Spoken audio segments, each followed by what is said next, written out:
Kedua pelaku yang masih di bawah umur ini ditangkap di Kelurahan Bongguya, Kota Kendari, Sulawesi Tenggara berkat adanya laporan dari warga.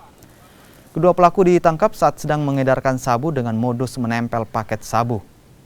Dari tangan pelaku, polisi menyita 75 saset plastik paket sabu dan total sabu yang disita mencapai 66,7 gram.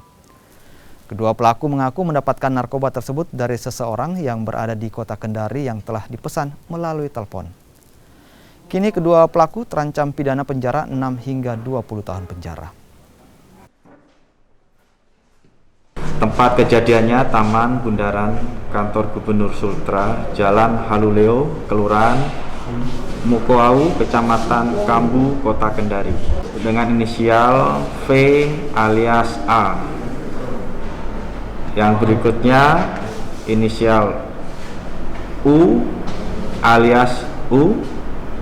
Modus operandi bahwa terduga mendapatkan peran sebagai perantara, menerima sabu, kemudian rencana akan diedarkan di dalam Kota Kendari.